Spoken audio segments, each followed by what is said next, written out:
Hi friends, welcome back to my channel. Welcome if you're new or if you're coming over from the playlist. I'm Holly, and today I'm sharing with you a collaboration. This one is for Valentine's Day. It is being hosted by Jessica at Jessica My Rose. She has a great channel that I know you will love just as much as I do. She does a lot of, she does recipes, grocery hauls, motivation, motherhood, lifestyle type content on her channel. So please be sure to go and check her channel out. I know you will enjoy it. And also, please don't forget to check the playlist I'm going to leave down below of all my YouTube friends that are making videos for this one as well. So we're going to share with you some Valentine's Day inspiration, and hopefully you'll get some ideas that you can do. But for me, I'm going to make a dinner and a dessert that I think would be great for Valentine's Day or any day. So I hope that you will enjoy this video, and I'm going to go ahead and get started and show you what I made. And for Valentine's Day, I thought this recipe would be a good one if you wanted to try it. It's shrimp scampi. Normally we have steaks for Valentine's Day, things like that. But I thought I would share this one with you because it's very easy. It's 8 tablespoons of butter, and then you need a shallot, a medium shallot chopped up. So this is what they look like, in case you're wondering what a shallot is. And also 4 cloves of garlic, so make sure your significant other likes garlic, that you're both eating it. And a tablespoon of lemon juice. And you also need 2 teaspoons of the lemon rind. And make sure you don't get the pith of it, the white part, because that'll make it bitter. 3 tablespoons of parsley chopped up. And the star of the dish would be 1.5 pounds of shrimp. You want to peel and devein these, so make sure that you do that. And also salt and pepper to taste. It calls for crushed red pepper, about 1/4 teaspoon. My grandson's going to be eating this, so I decided to leave that out. And if I wanted to add it, I could add it to my own plate or our own plates if we wanted. But I'm going to show you how quick and easy this one is to put together. The first thing you will do is melt your butter. Once it's melted, then I add the onions to it. And these do not take long at all to cook. So I start doing that. Then I add the garlic. And you want to just cook this until you kind of get a fragrant smell. And then the onions kind of get a little translucent, but they don't take long. Then you will add the shrimp, and you're going to cook these until they are done, till they're pink. So it doesn't take long at all for the shrimp to cook, and you don't want to overcook them. But once they are cooked, then you add the lemon juice and the zest of the lemon. And you just stir everything up. And this is, like I said, basically all it is to it. But you just, stir everything. You want to fully incorporate all of those flavors together. And then just top it with the parsley. And I didn't use all 3 tablespoons. I felt like that was maybe overkill. That was a lot of parsley. So I just sprinkled it on top. And you can see how it makes the juice. So I added a little bit more butter just so I could have a little bit more sauce with this. And then I also made some angel hair pasta just so it would be a heartier meal, and put that juice on top. And then I served it with some French bread, and that helps to soak up any of those juices that are there. But this ended up being a good meal. Really did enjoy it. This one, like I said, you won't be in the kitchen very long with it. If you're doing your own shrimp, as far as peeling and deveining them, that takes a little bit of time. But other than that, it's a quick meal that comes together fairly quickly. And it's a good recipe to try for Valentine's Day or anytime. Now this next one is a dessert, and it is a chocolate raspberry layer lasagna, I believe it's called. This one is delicious. It's really, really, really good. So very simple ingredients. It takes a little, it's worth the effort for this one.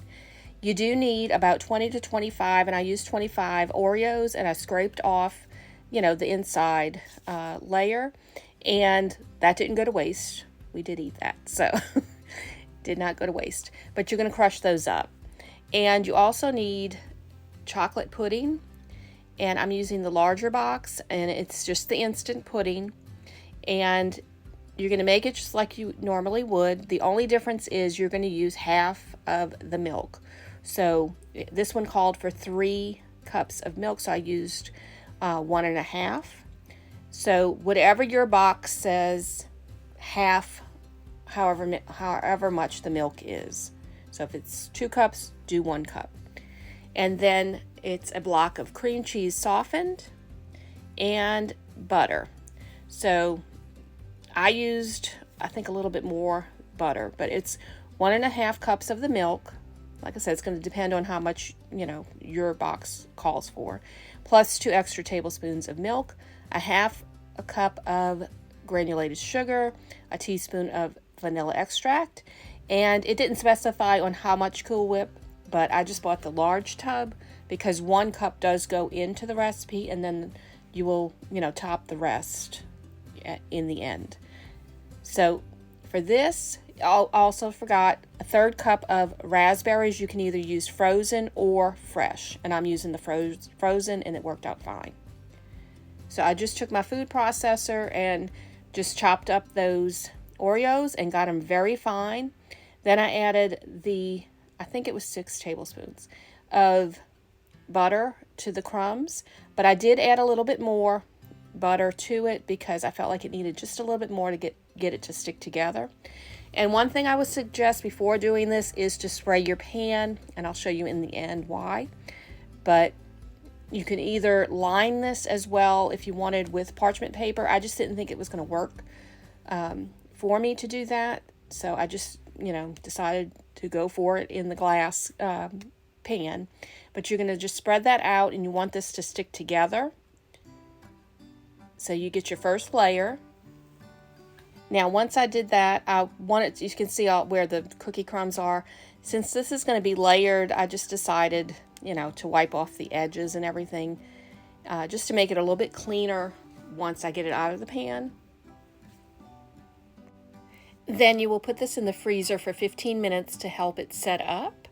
And then to a bowl, you want to add the chocolate pudding mix. And then just remember, add half of that milk, not all of it. So I'm going to go ahead and add 1.5 cups.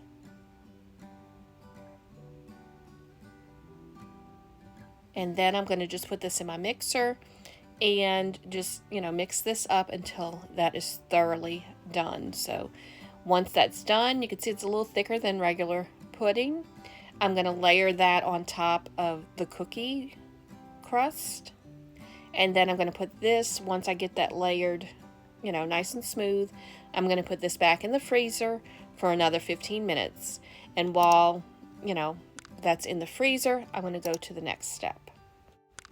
Now, I already whipped up the softened cream cheese in a bowl with the mixer. And then I'm going to go ahead and add the vanilla extract to this.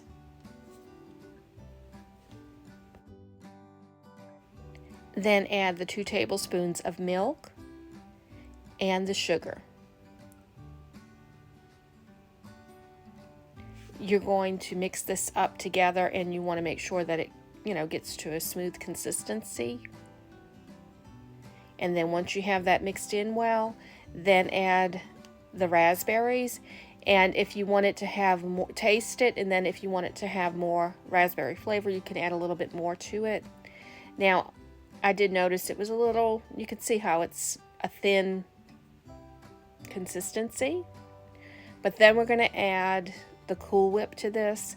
So I added, a little overflowing cup of 1 cup of Cool Whip. So I added a little bit more to it than just the cup. So you want to fold that in. Don't mix it with the mixer. Just fold it in with a spatula until you don't really see the, Cool Whip anymore. And I could eat this, just this, on its own. This was very good. So this is a good filling for different recipes as well. Then take it out of the freezer, and then you will put this on top. And you just want to spread this out just like you did the other layers. Then put this in the freezer for 15 minutes. And once that sets up, all you have to do, the last thing you will do, is put the Cool Whip on top. And I put enough to make sure it was, all the way to the top of the pan. And then I just put this in the refrigerator for 4 hours to let this all completely set up. So just 4 hours is what you need, and you do want to let it set up. And I wanted to just show you those layers before I try to cut this and take it out of the pan. And you can see here how it kind of stuck to the bottom. That's why I say it might be good to spray the bottom of the pan. Maybe it'll help release it better. If it had parchment paper, obviously it would help, just to lift it out maybe. But it did come out. I was able to manage to get it out, as you can see. I just took a butter knife and just kind of spread the sides just to kind of even it out a little bit, just to smooth it out. And it sort of reminds me of a Neapolitan ice cream, with the layers, the chocolate, the strawberry, and the vanilla flavors. But that's kind of what it reminds me of. And it's a corner piece, so it's not completely square. But I did put some sprinkles on top just to give it a little bit of a festive look to it. And definitely one I think you should make. It was delicious. And just that raspberry filling is worth it. So definitely something that you can use in different recipes as well. Please don't forget to check the playlist down below. And don't forget to check Jessica's channel out as well. Thank you so much, Jessica, for putting this together. Really enjoyed this one. And if you enjoyed this video, please give it a thumbs up. And if you're interested in seeing more like it, please click that subscribe button and the notification bell. That will notify you when I post new videos. Hope everyone has a blessed day. God bless y'all.